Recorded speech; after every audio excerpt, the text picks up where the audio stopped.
जय हिंद बच्चों। जैसा कि स्क्रीन के सामने दिख रहा है, एक पुस्तक का नाम है गणित मंजरी, जो क्लास 9th के लिए स्पेशली सीबीएसई बोर्ड ने बनाया है। इससे पहले आपको ज्ञात होगा कि NCERT नाम की बुक चलती थी, फिर सीबीएसई बोर्ड ने थोड़ा सा चेंज किया, क्लास 9th के सिलेबस में थोड़ा सा चेंज करके नई बुक को लाया, जिसको गणित मंजरी नाम से जाना जाता है। पहले आज जानते हैं कि गणित मंजरी लाने का मोटो क्या है, क्यों सीबीएसई ये चाहती है कि गणित मंजरी को लाया जाए। पहले हमने NCERT में देखा था कि जितने भी चैप्टर्स होते थे वो टोटली कैलकुलेटिव बेस्ड होते थे, लेकिन NEP 2020 कहती है कि हमारी स्टडी कैलकुलेटिव ना हो करके बल्कि एक्टिविटी बेस्ड होनी चाहिए। तो इस बुक को अगर ध्यान से देखा जाए तो इसमें जितने भी क्वेश्चन मेंशन हैं, सारे क्वेश्चन एक्टिविटी बेस्ड हैं। मतलब बच्चों को खुद ही केस को थिंक करना है, थिंक करने के बाद खुद ही क्वेश्चन को बनाना है, क्वेश्चन समझना है और समझ करके उसके सॉल्यूशन को प्राप्त करना है। सॉल्यूशन प्राप्त करते समय ये देखा गया है कि इसके जितने भी सॉल्यूशंस होते हैं वो बेहद ही इजी और थिंकिंग बेस्ड होते हैं। तो आज के इस टॉपिक में हम बात करेंगे इसके चैप्टर 2 के बारे में। आइए देखते हैं चैप्टर 2 क्या है। जैसा कि स्क्रीन पर चैप्टर 2 आपको दिख रहा है, चैप्टर का नाम है इंट्रोडक्शन टू लीनियर पॉलिनोमियल। मतलब आप NCERT में इसी चैप्टर को शुरुआत में पढ़े होंगे पॉलिनोमियल के नाम से। अब इसमें पॉलिनोमियल और लीनियर यानी लीनियर पॉलिनोमियल नाम दे करके आपको छोटे छोटे इक्वेशंस देगा। जो इक्वेशंस आप पहले 6, 7 और 8 क्लास में पढ़ते थे, वो इक्वेशन आज 9th क्लास में है। और सबसे इम्पॉर्टेंट बात है कि जितने भी इक्वेशन इसमें बनेंगे वो आपकी डेली लाइफ से रिलेटेड रहेंगे। पहले हम जानते हैं कि लीनियर पॉलिनोमियल क्या होता है। तो जैसा कि आपने पॉलिनोमियल में पढ़ा होगा कि जिसकी डिग्री, कोई भी ऐसा पॉलिनोमियल जिसकी डिग्री 1 होती है, उसको हम लीनियर पॉलिनोमियल के नाम से जानते हैं। ओके, तो लीनियर पॉलिनोमियल में हमें याद रखना है कि ऐसा पॉलिनोमियल जिसकी डिग्री 1 होती है उसको लीनियर पॉलिनोमियल कहते हैं। फिर जिसकी डिग्री 2 होती है उसको हम क्वाड्रेटिक पॉलिनोमियल के नाम से जानते हैं, और जिसकी डिग्री 3 होती है उसको हम क्यूबिक पॉलिनोमियल के नाम से जानते हैं। अब इसमें क्या होता है कि कोई भी पॉलिनोमियल लिखते समय एक इम्पॉर्टेंट बात का ध्यान रखना रहता है कि इसके 2 मेन इम्पॉर्टेंट टर्म होते हैं। पहले टर्म को बोलते हैं कांस्टेंट और दूसरे को बोलते हैं पॉलिनोमियल। अगर हम कांस्टेंट की बात करें तो अगर कांस्टेंट के सेंस पर जाया जाए तो कांस्टेंट का सेंस होता है anything which is fix, anything which is fixed and can never be changed। ऐसी चीज़ जो फिक्स रहती है और कभी बदलती नहीं है उसको हम कांस्टेंट के नाम से जानते हैं। जैसे अगर हम लिखते हैं 8, तो 8 अगर आपको 10 स्टूडेंट को लेना है तो 10 स्टूडेंट्स में से 10 स्टूडेंट को दिखाने के बाद ये लगेगा कि ये क्या है, सारे 10 के 10 बच्चे यही बताएंगे कि ये 8 है। 8 के अलावा इसकी कोई भी वैल्यू वो नहीं बताएंगे। फिर दूसरा हमने जो बताया वेरिएबल, इसके नाम से ही क्लियर हो रहा है कि वेरिएबल का मतलब होता है, वेरिएबल मीन्स 2 शब्द से मिलकर बना हुआ है।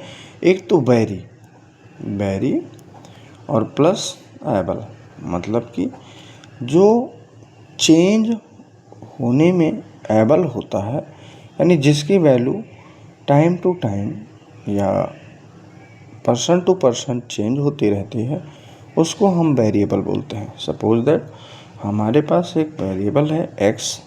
अगर हम 10 स्टूडेंट को खड़ा करते हैं और सबसे प्रयास करते हैं ये जानने की कि x की क्या वैल्यू हो सकती है, तो 10 के 10 बच्चे 10 डिफरेंट आंसर बता सकते हैं यदि वो एक दूसरे की चीटिंग नहीं कर रहे हैं। यानी कि वेरिएबल एक ऐसा टर्म होता है जिसकी value time to time, person to person change होती रहती है। अब वेरिएबल की एक ख़ास बात ये रहती है कि वेरिएबल की वैल्यू पॉजिटिव में भी आ सकती है और वेरिएबल की वैल्यू नेगेटिव में भी आ सकती है। बच्चों, आइए हम देखते हैं कि डेली लाइफ में कैसे इस चैप्टर से क्वेश्चंस आते हैं। आपको स्क्रीन पर दिख रहा होगा क्वेश्चन नंबर 3। इसमें दिया गया है the present age of Sally's mother is 3 times Sally's present age. मतलब क्या है कि सैली की मम्मी की एज जो है वो सैली के आज की एज की 3 गुनी है। After 5 year their ages will add up to 70 year, find their present age. जैसा कि क्वेश्चन में बताया गया कि सैली की एज और उनकी मम्मी की एज के बारे में डिस्कशन किया गया है। अब ऐसे क्वेश्चन को सॉल्व करते समय पहले हम उस वेरिएबल की बात कर लेते हैं, उस व्यक्ति की बात कर लेते हैं जिसकी एज नहीं मानी गई है, जिसकी एज नहीं पता है। क्योंकि मदर की एज के लिए तो एक हिंट दे दिया है, लेकिन सैली की एज के लिए कोई हिंट क्वेश्चन में नहीं दिया गया है। अब क्वेश्चन में क्या है, तो हम मान लेते हैं let the age of Sally is equal to x year. हम मान लेते हैं कि सैली की जो एज है वो x ईयर है and according to question mother's age is equal to 3 times age of Sally. अब 3 का सेंस 3 होगा, टाइम्स मल्टीप्लाई को रिप्रेजेंट करता है एंड एज ऑफ सैली को हम x से डिनोट कर रहे हैं। यानी मदर की जो एज है वो 3x है। अब क्वेश्चन में कह रहा है आफ्टर 5 ईयर, यानी 5 साल बाद। अब जैसा कि आप जानते हैं कि कोई किसी की प्रेजेंट एज आज जितनी है उसके 5 साल बाद उसकी एज में कुछ ना कुछ बदलाव होगा। कितना बदलाव होगा? आफ्टर मतलब बाद में होता है, तो कभी भी अगर क्वेश्चन में बाद में एज का बदलाव हो रहा है तो फिर हम उसमें उसके प्रेजेंट एज में ऐड कर सकते हैं। जैसे एक छोटा सा एग्जांपल लेकर के बात करते हैं। मान लीजिए आज किसी बच्चे की एज 5 साल है, 5 साल बाद उसकी एज कितनी हो जाएगी? तो सारे बच्चे आंसर देंगे कि आज अगर 5 साल है तो 5 साल बाद उसकी एज 10 साल हो जाएगी। उसी तरह से 5 साल बाद सैली की एज कितनी हो जाएगी? तो आज उनकी एज x है तो 5 साल बाद x + 5 हो जाएगी और मदर की आज एज 3x है तो 5 साल बाद उनकी एज 3x + 5 हो जाएगी। अब जैसा कि क्वेश्चन में दिया गया है कि 5 साल बाद दोनों की एज का सम, 5 साल बाद दोनों की एज का सम, यानी कि जो सैली की एज है प्लस जो मदर की एज है, उन दोनों का सम 70 साल आ रहा है। तो सैली की 5 साल बाद एज x + 5 है और मदर की एज 3x + 5 है। अब ये दोनों मिलकर के 70 साल हो रहे हैं। अब हमें ध्यान देना है कि हमको वेरिएबल को वेरिएबल के साथ जोड़ना है और कांस्टेंट को कांस्टेंट के साथ जोड़ना है। तो अगर हम x में 3x ऐड कर रहे हैं तो हमारा 4x हो जाता है और 5 में 5 को ऐड कर रहे हैं तो 10 हो जाता है। इसको थोड़ा सा सॉल्व करेंगे। अब सॉल्व करते समय ये ध्यान देना रहता है कि वेरिएबल एक तरफ होना चाहिए और कांस्टेंट एक तरफ। तो 70 माइनस 10, इस 10 को जब इधर लाया गया तो इसका साइन चेंज हो गया। तो 70 minus 10 is equal to 60, then 4x is equal to 60, then x is equal to 60/4, यानी इसको कैंसिल करने पर x की वैल्यू 15 आ जाती है। अब x किसकी एज थी? तो x सैली की एज थी। तो सैली की एज जो है वो 15 ईयर है। और अगर मदर की एज की बात की जाए तो 3 × 15 यानी 45 ईयर है। बच्चों, ऐसे ही हम क्वेश्चन नंबर 6 को देखेंगे। क्वेश्चन नंबर 6 भी हमारे डेली लाइफ से ही जुड़ा हुआ है। क्वेश्चन में कह रहा है a farmer cuts a 300 feet fence into 2 pieces of different size. The longer piece is 4 times as long as the shorter piece. How long are the 2 pieces? आइए इस क्वेश्चन का सलूशन देखते हैं।